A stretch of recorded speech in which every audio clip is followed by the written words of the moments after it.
Hello, everyone, and welcome to another episode of the Training and Tangents podcast with myself, Ben, and the very beautiful Tom over there, who's freshly back from holiday. Did you have a good time? I had a lovely time, thank you. Good, Although nice to see you. I was about an hour north of Bordeaux, and obviously this is going out a few weeks later, but it was when there was the big fires in Bordeaux. So I think they Oh, said about 300,000 people were evacuated from that specific area. We were about 130 kilometers north, but the day we actually arrived driving down about half an hour away from the house we were staying in. There was like a big cloud of smoke. But this is not ideal. no. But luckily, luckily for us, the wind changed. So like for the rest of the week, like you wouldn't have known. Although obviously we were like Ah, keeping thank goodness. tabs on it because yeah, it's pretty close. And they were pretty serious fires. Yeah, I mean, again, I don't really look at the news or anything too much, but I've just seen how droughts, like the effect of the droughts over in mainland UK, like all the Uh, rivers drying up and they're finding like new fossils they've never found before because the water lines going out so much. They're like, oh my goodness, there's a bunch of like fossils that we could never access, which is kind of cool, but obviously the drought's not great. yeah. Glad you had a good time. Glad you avoided the forest fires. So in today's episode, we are going to do a segment that we're kind of enjoying, which is the overrated, underrated, or appropriately rated. I've got 10 topics. We're going to go through them. We're going to do a countdown. Now, in the previous ones, admittedly, Tom and I got a little bit confused about our overrated, underrated, and appropriately rated system. This time, we're going to be giving it from our personal perspective, whether we think it is one of those three things. Now, if you're watching this, firstly, hello. This is nice to see you. We are going to be holding up one of these three signs, and hopefully it's not reversed because it's reversed for me. Is it reversed for you? Can you read that? Or does it no, say, I can read that unless I'm okay, reading it backwards and I'm not realizing. I'm just realizing that this backwards looks like it spells a word that we're not allowed to say on the podcast. So we've got three of these and we're going to hold them up and then we're going to discuss. Tom, are you ready to get into this with the first topic? Um, I can't work out what the word is. Detaranu. Yeah, just very quickly, it just has a lot of R's, a lot of E's, a lot of T's, and I'm like, ooh, looks like a word that we're no longer allowed to say as a society. Anyway, Okay, I'm following. I'm so following. you I'm got me? following. You got me. Yeah, Yeah, I got you you. got me. You got me. Okay. So the first topic we are going to be rating supersets. Okay. So Ooh, take some time in three, two, one. I think they're correctly rated. Tom is going for underrated. Okay. Tom, I think if it's correctly rated, I think the person who says otherwise should have the first chat. okay. So tell me why you think they are underrated. So for anyone that doesn't know, supersets is when you are pairing two exercises back to back in the gym. So a classic kind of superset might be an upper body push and pull, for example, like a dumbbell bench press and a dumbbell row. And you do the one exercise, have a short-ish amount of rest, and then do the other exercise, and then have a slightly longer rest before you go back to the first exercise. Um, Mhm. I personally think they're underrated because I think people generally don't use them enough.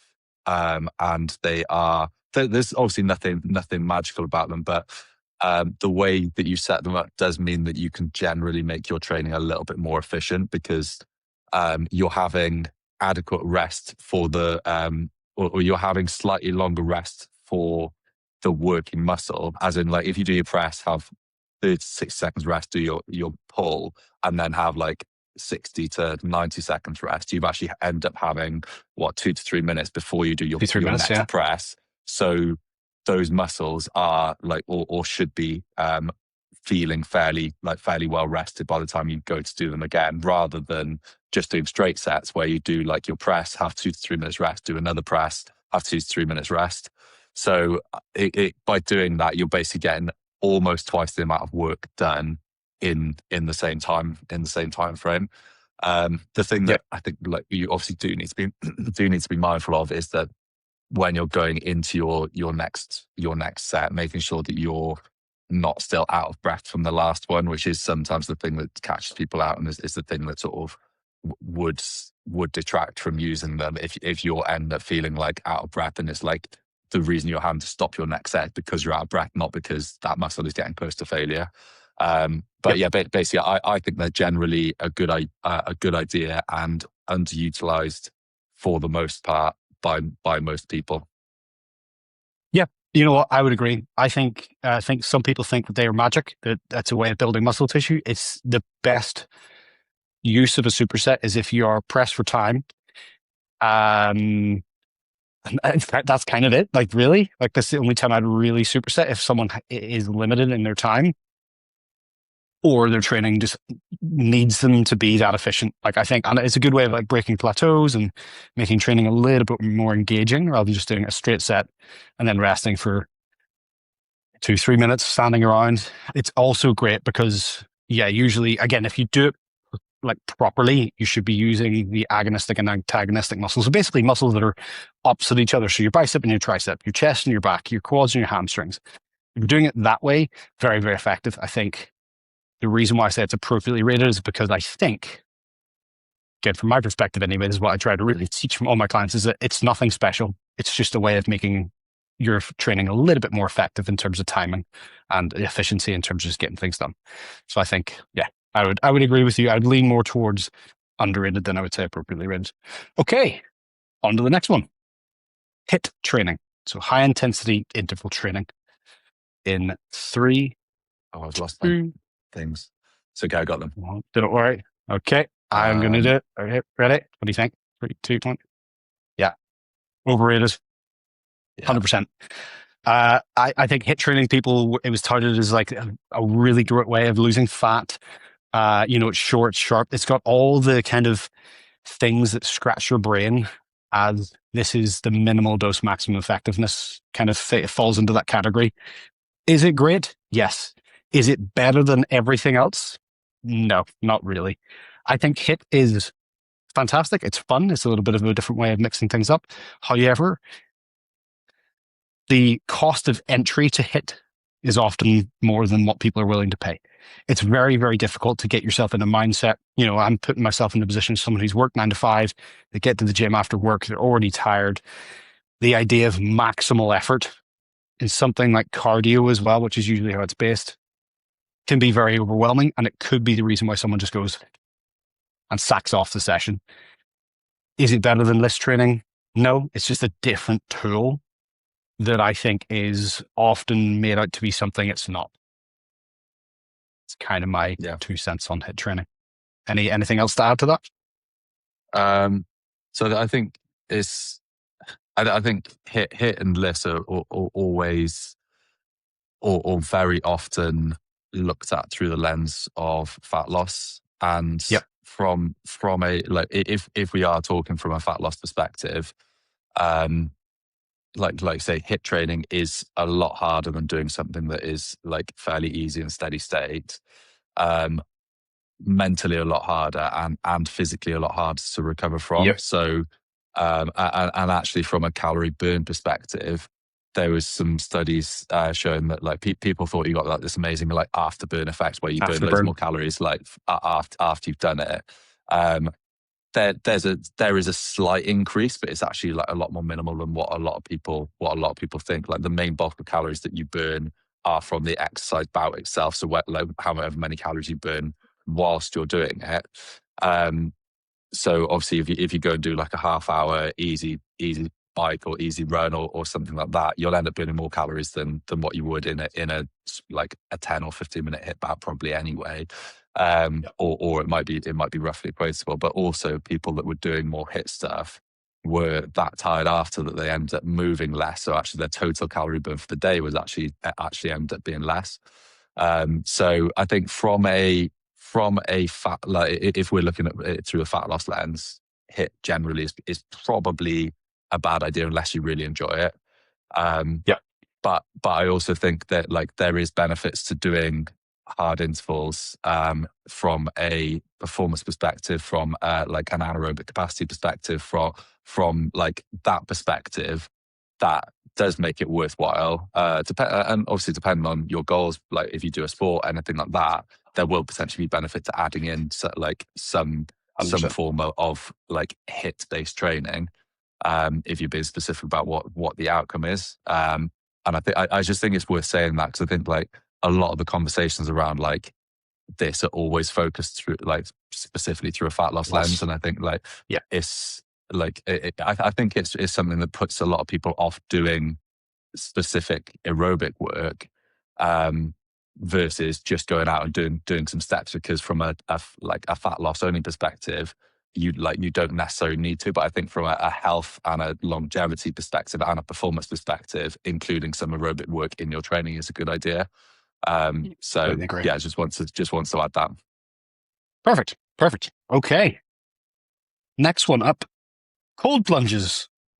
So this is jumping into freezing cold water. Ooh, I have to think about this one.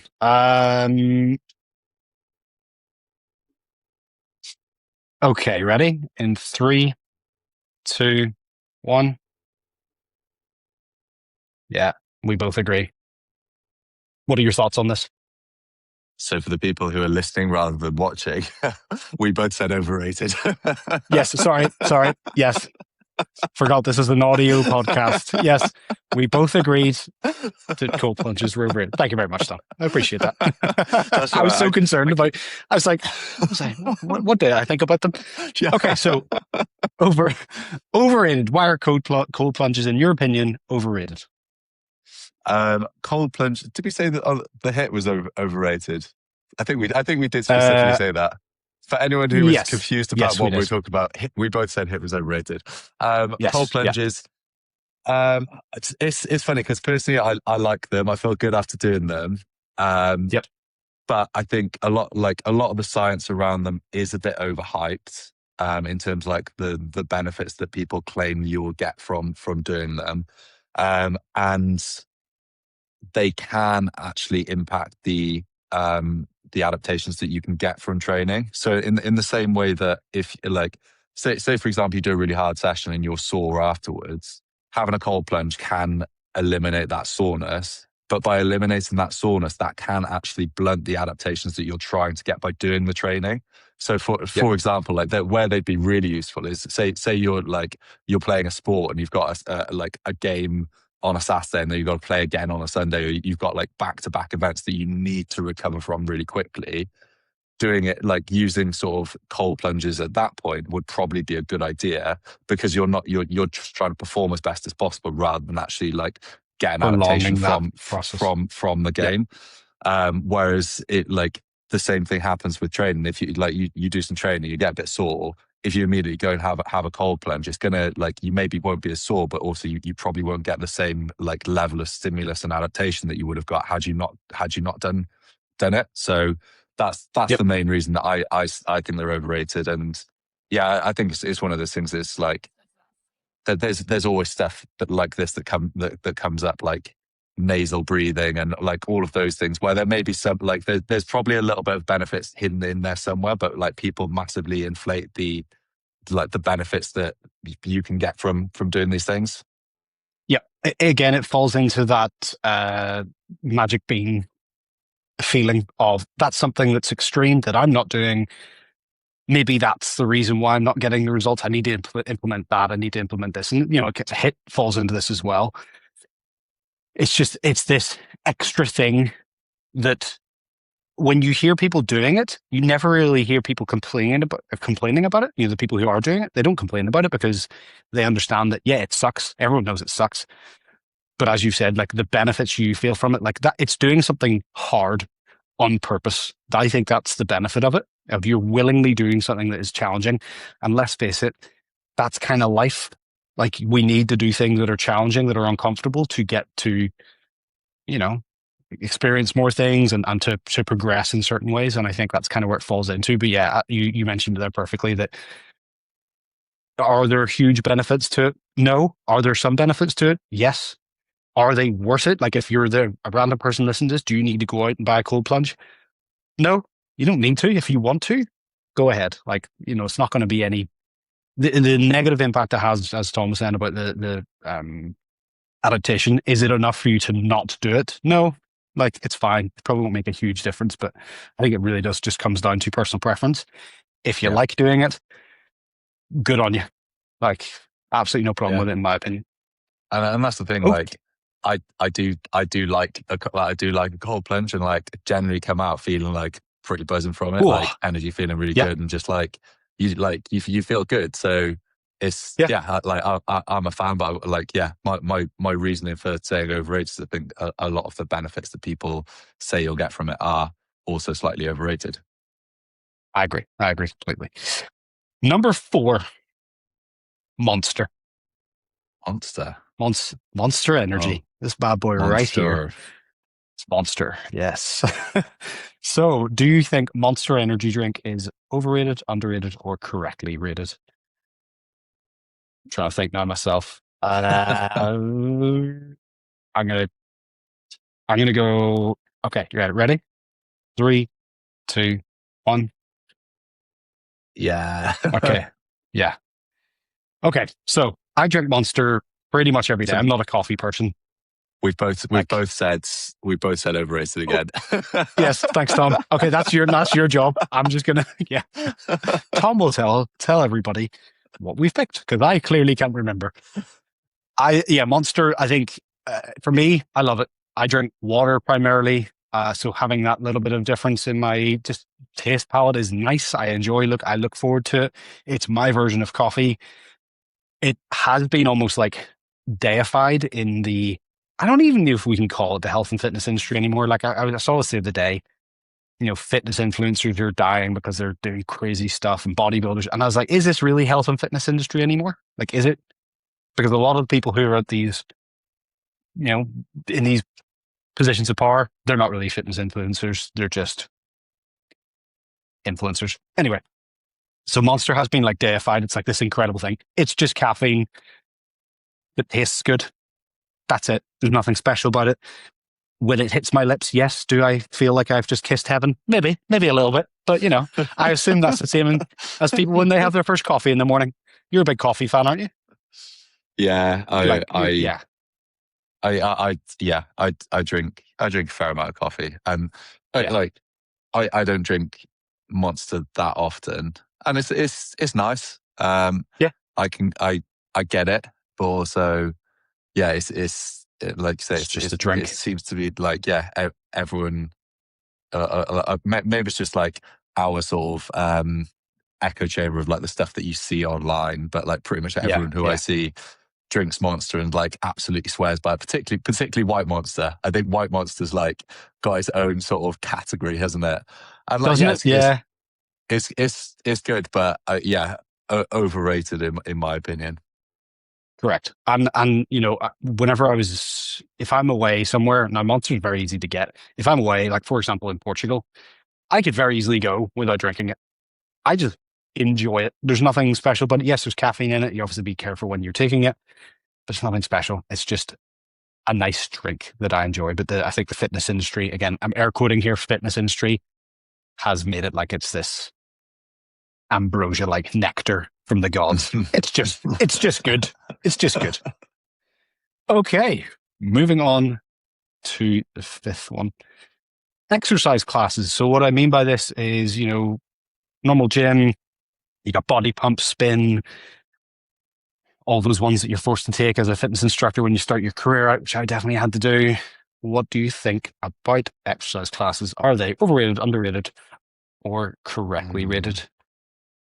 In 3, 2, 1. Okay, Oh, so Tom I've s- is going for I've said correctly rated. and you've Oh, said taking your job underrated. now. And I've said underrated. Previously, I used to think these classes were a waste of time. In my elitist opinion, it was like, oh, you're doing a class, you should be in the gym, you should be doing this.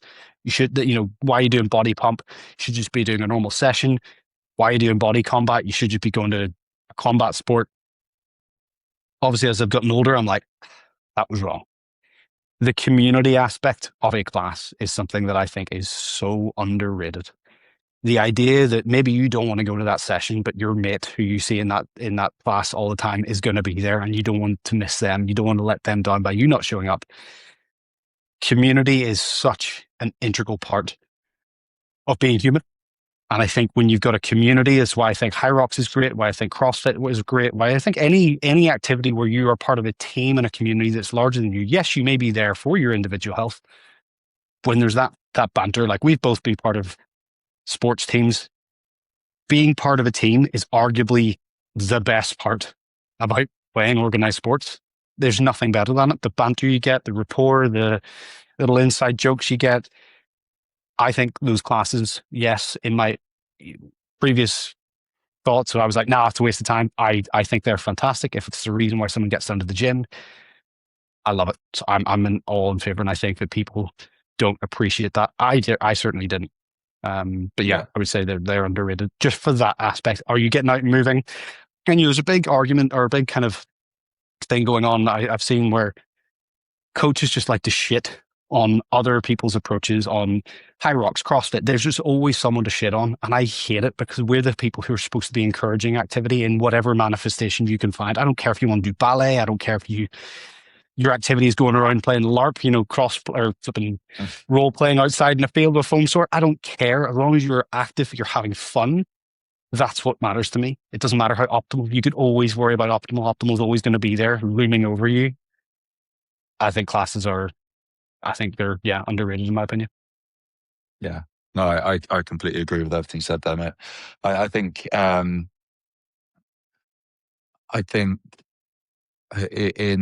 our position, we should always be trying to remove barriers from people like moving and being active and doing things like you say that are fun as well and have some health benefits.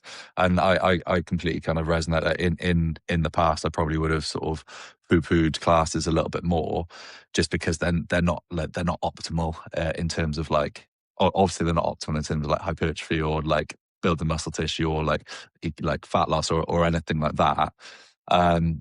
So if you're doing it for that reason, then possibly you might want to consider changing your approach or adding in a little bit of something specific that does help you with those things. But I think there's such a big benefit to doing things like that are like get you out, get you moving, are fun to do, have that community element. And we should definitely be like, if that's the easiest and most enjoyable thing for you to go and do, awesome, go do that thing. I think it's that's why I said correctly rated, because I think there is a huge amount of benefit to like people doing them. I agree. I think at the end of the day, it's activity, it's fun for the most part. That's what we're aiming for. We're not professional athletes. We should be enjoying what we're doing for the most part. We won't enjoy all of it, but I think as long as you can finish it and be like, I don't regret doing that, you're in a good spot. Okay, number 6, the anabolic window. So just for people who are unaware of what this means, this is the idea that after you finish a form of activity, you've got this, again, air quote, window of time where you need to replenish your fuel. Okay, now this has been it's been pretty leaned on by the supplement industry. So the anabolic window, correctly rated, overrated, or underrated? In 3, 2, 1. Boom. Boom. Okay, we've both agreed it is overrated. Overrated simply because, look, should you be trying to replenish your storage, your fuel after a workout? Yes. Does it need to be within half an hour, 20 minutes, an hour? The best rule of thumb is sooner rather than later. That's the best way of putting it. If you, like, for example, after I finish a workout, the last thing I want to do is eat. I just don't get hungry after I train. Even if it was optimal for me to, if someone said, no, the anabolic window does exist, I would be doing it. I'm not enjoying it at all. It'd be a hateful process. And again, to a certain degree, I can do things I don't particularly like if I know there's a benefit to them. But that to me, like forcing down food, that could potentially cause issues later down the line with your psychology when it comes to food. The anabolic window was something that the supplements industry basically found out about and was like, let's pour a bunch of money into this and really make this a thing that people need to be concerned about because it sells their product. Whey protein, dextrose, Yeah. Do you need to get food in immediately after you train? No. The rule of thumb I like to go for is sooner rather than later. You want to replenish those fuel storages sooner rather than later. Don't stress out if you can't eat immediately after a workout. Yeah. Well, in Anything terms else? of so yeah, just a few things to add in terms of like Yeah. from a protein perspective. You like it doesn't matter if you're eating your protein like the minute you finish training or a bit later. Like as long as you're having some protein every like ideally every 3 to 4 hours, which most people are because they normally eat like a Breakfast, meal lunch, dinner. Yep. every 3 to 4 hours. You're Yep. fine from that perspective. The like the reason that those supplements are kind of touted as being like the best thing to have after a session is a big part. It is a big part down to the fact that they're very easy for your body to break down and absorb. So you like after a session, like Ben said, you don't really like no one ever really feels like eating straight away. Um, and also like the blood in your body is like is not in and around your stomach, it's in Yep. all your muscle tissue, so actually like you're not going to be in a position to digest food very well, which is why those supplements kind of lean heavily on that of like have this straight away after, because you'll be able to absorb it and get the most from it. Yep. So from that's the main reason that they can be useful. But like I said, you don't need to stress about having something like with it, like the minute you finish training, and actually like if it's like half an hour or an hour later, probably like your body, like your nervous system will have calmed down enough. Like your blood won't be sort of just in your muscle tissue; it'll be sort of more distributed around your body as normal. The only thing that I would say is like if you're doing if you're training more than once a day, which some like hybrid athletes like and aerobic athletes do, then it is like more important to make sure you're getting in like some easily absorbed carbs as soon as possible, really, after you've trained, so that you're going to be as recovered as possible for like the next bout of exercise if that's later on that day. Um, Yep. but if you're not doing that, then it's less important. So that's the only other thing that I would add to Caveat. that. Yep.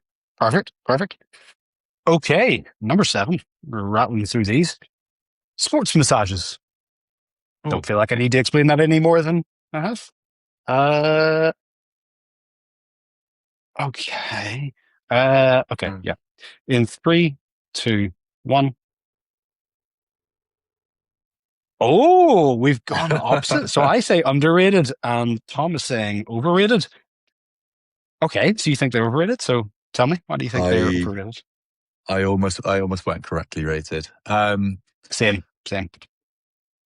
So I've said overrated because I think a lot of people place a lot of emphasis on sort of like therapies like massage, like chiropractors, like those sort of things. And that's not to say that there's not benefit to them. Like there absolutely is benefit to having something like a sports massage, but like there's also like if you're looking at sort of like you got some tight tissue, for example, the acutely having a massage will help to relieve some of that tension, relieve that tightness. But actually moving through more range of motion and moving more on a daily basis will probably do more for you than having a massage. And I think it's one of those things that people like, oh, I'm a bit tight, and they lean heavily on that and don't consider the other side of things that they could be doing that will probably have more of a positive impact overall. But saying that, I think there's also a case for saying like in certain situations, there is obviously a lot of benefit to massages from a sort of relaxation perspective, from a like if you have got something that is acutely tight and is causing you issues, sometimes like something like a massage just to sort of relieve some of that tension, even if it is acutely, can help you start a positive sort of cycle to then like you can move a bit more because you're less stiff, because Yep. it hurts a little bit less, and then it's like you're kind of cementing that with like that positive cycle with that moving and what you can do after that. So it's one of those things.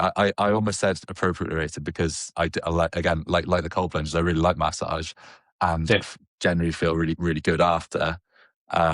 But I think I like probably a lot of the benefits are slightly overrated in a lot of people's opinions, and we need to make sure we're considering the other things that you can do that will help with the reasons that you think you need a sports massage. Everything you just said there is why I say they're underrated, because they can be that they can break open the door for you to then do the work after. I think what you were saying there was like people will go there expecting to be fixed by this one thing when they realistically have to be doing a bunch of other things around it.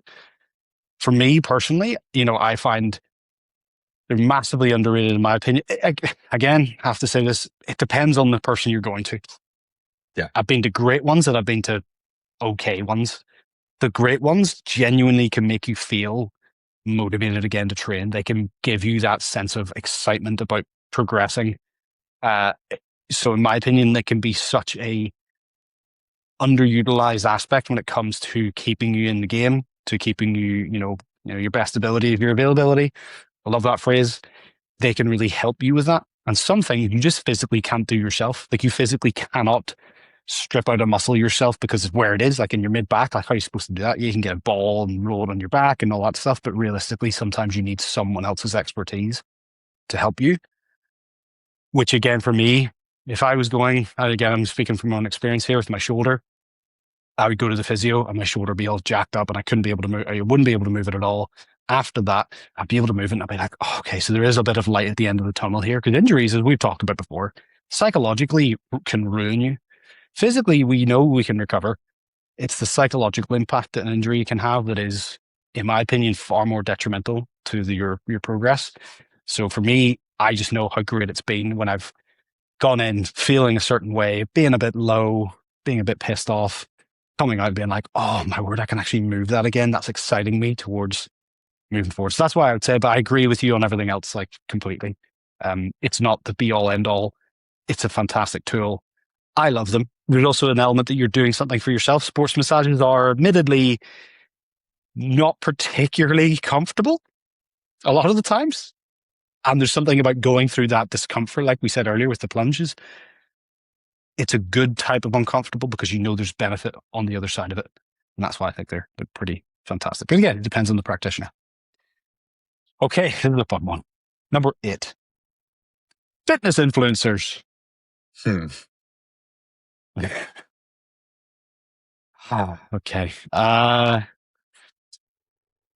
Okay. You ready? I don't know how to. I don't know how to answer this. Yeah, I'm struggling. I'm like, because okay, so I'm thinking from my perspective, I'm thinking of like what most people think of the fitness influencer. Don't think about a specific person because there's people we know who are fantastic, some people who know are less fantastic. So I'm just going with my gut feeling. In 3, 2, 1. Boom. We agree. Overrated. Why do you think they're overrated, Tom? Because I think like so from what I'm thinking here in terms of like what we're actually answering. Yeah. People who have a massive following who obviously have some form of influence within the fitness industry.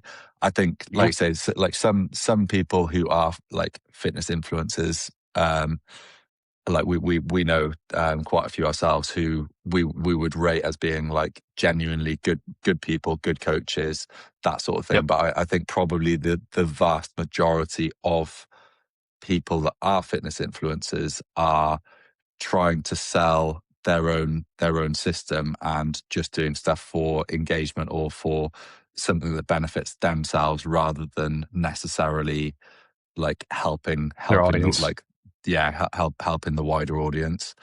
Yep. That would probably be my overall kind of thought on it. What would you say? That's exactly where my head was at. I'll be honest, a lot of the fitness influencers, again, I'm air quoting here, are just people who, honestly, genetically, good shit.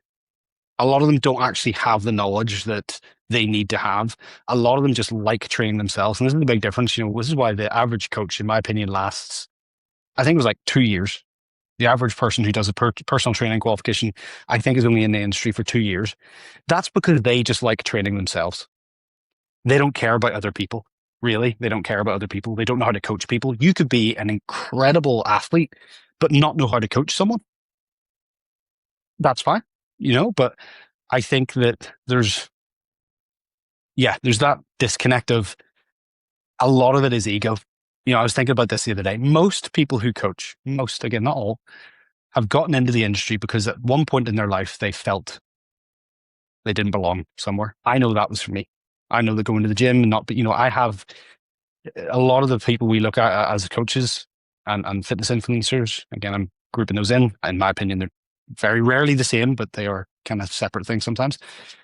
A lot of us have like insecurities. My insecurity was growing up was being small. I was always small. I was always overlooked. So I know I'm taking that into my online presence, but I'm also aware of that. A lot of people are not aware of that they're making all these decisions based off their ego. It's not about helping people.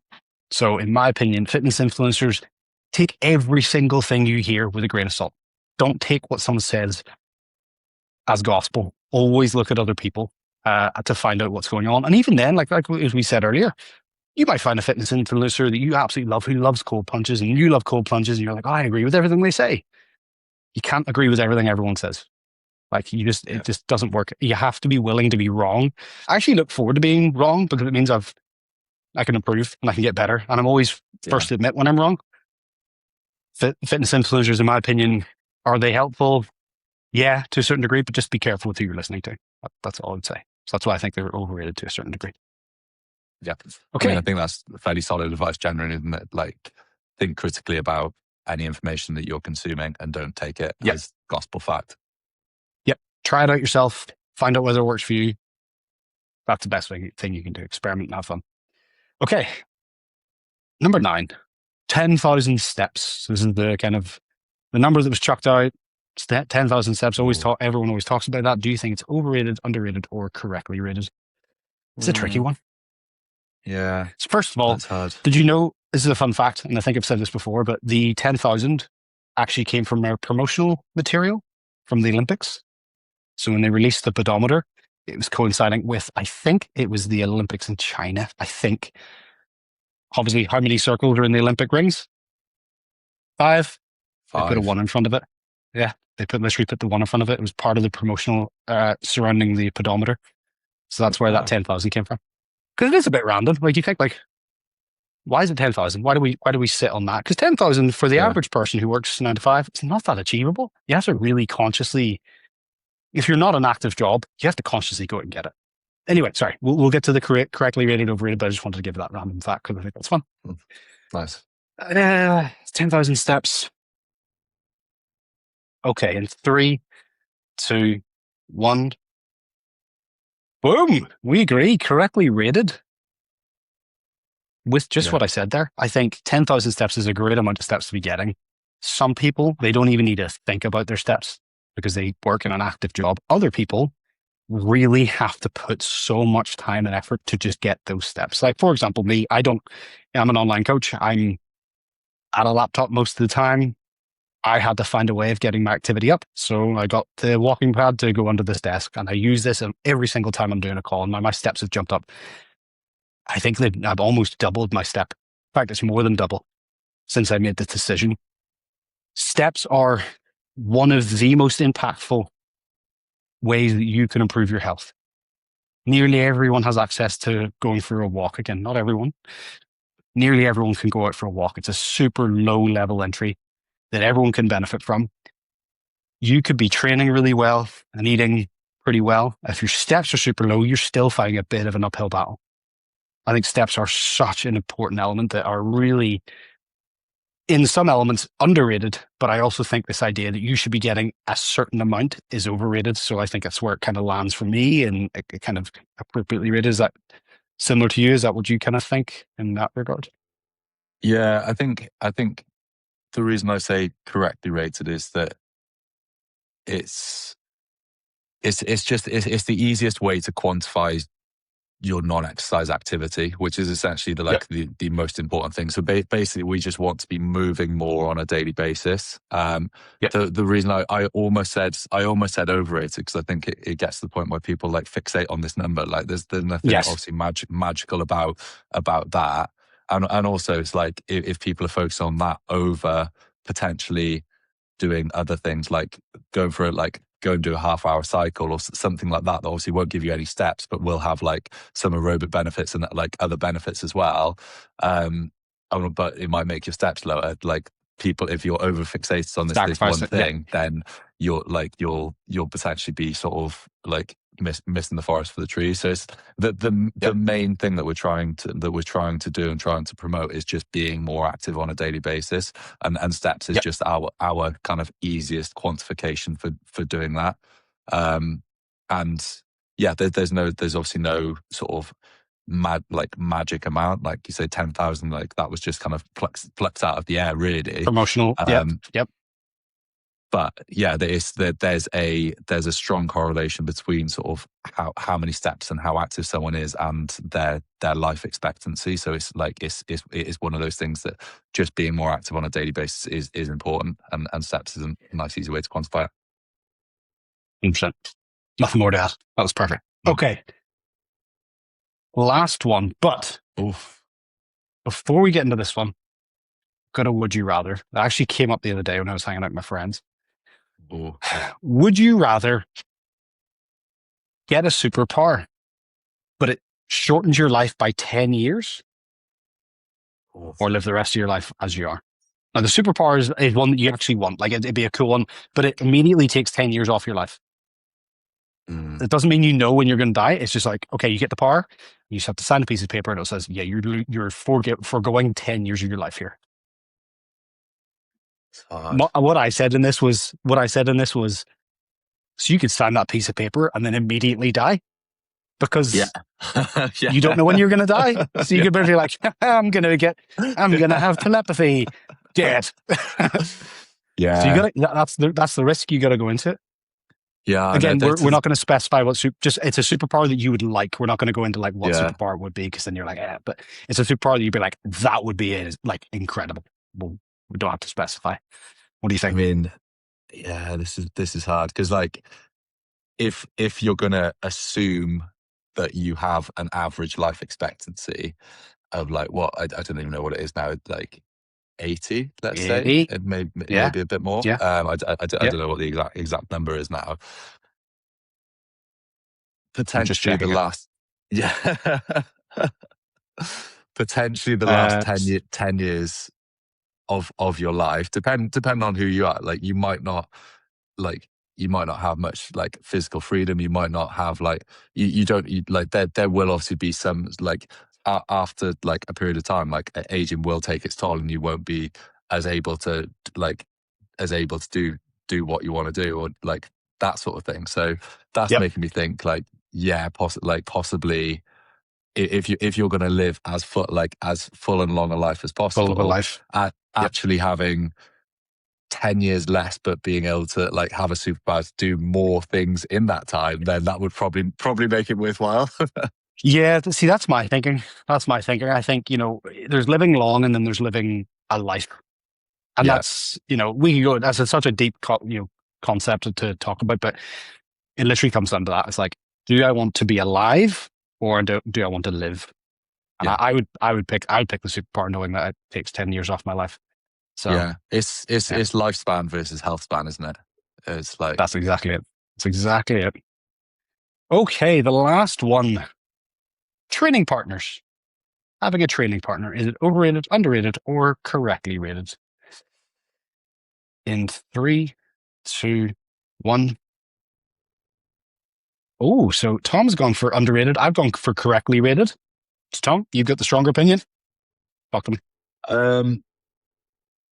So I guess what I'm thinking here is actually like having someone that you train with maybe not all of the time, but some of the time is something that I think is massively underrated because like similar to what we said about exercise classes, it's just like you've got that extra accountability to show up. You've got someone there who's probably going to push you a bit harder when you go, and you're also getting like some social like a social element out of going to train. So I think like Mhm. all of those reasons make it really useful to like have like maybe one training partner or maybe like a group of people that you train with on a regular or a semi-regular basis. The only thing that like I would say it like don't let it be a hindrance in terms of like obviously everyone's busy, everyone's got their own schedules. Don't force it if it's like you can't make it work Yep. because that like Yep. I've been in situations where you're trying to organize something with a mate or like somebody you train with often. It's like, oh, I can't do that day, I can't do that day, I can't do that, and then like no one ends up doing any training at all. Yep. Yep. So I think like what like I generally try to do is like at least once a month, but sometimes a bit more often than that is like go and train with someone. And Yep. like there's an old schoolmate of mine that now lives fairly near me, and like without fail, like once a month we go and do some training, and then go for some food after. And it's like Look it's a forward to it. wicked like said yeah, so social thing to do. Like we know we're going to get a good session in, but also like go for some food, maybe have beer after, and that sort of thing. And I think like that there's so many benefits to that outside of obviously like the training side of things. But I Progress. know it Yep. it, it wouldn't work to do that all of the time. So it's like not relying on it, but like being able to like use it and do it as often as possible. I think is a great thing to do. It's literally motivation. That's how I would describe motivation. It's like you get it done regardless. If your friend's there, great. You're motivated, Yeah, awesome. But if not there, you still show up. You still do it anyway, regardless of whether they're there or not. You hit everything that I was going to say. I think a training partner could be one of the best things, but also can hold you back in certain degrees, depending on your skill level, your experience level, your drive, there's a lot of things that can go, they can hold you back in certain ways, which is why I think it's appropriately rated because it can be the best thing in the world for you or can hamstring you a little bit, depending on, who it is you're training with. yeah, Beautiful. Well, 100%. that was a fairly short and sharp session. Session. That's what we're calling these. If you've enjoyed the Good podcast, session. Good please. session. Thanks. Thank you. We would love it if you could rate it, if you could share the podcast. It means a lot. If there's people you think, hey, look, they need to listen to this, they need a bit of Tom and Ben in their ears, please send it over to them. We really appreciate it. And with that being said, we will see you or not see you in the next one because we can't see you, but you can see you, us. you might see us, or you might listen to You might see us, us. hopefully, and hopefully you find And it we'll, useful and enjoyable. hopefully. Well, we did. And that's all that matters. We had fun. Right. Love you guys. Thank you so much for your time. We'll see you in the next one. Bye. Bye.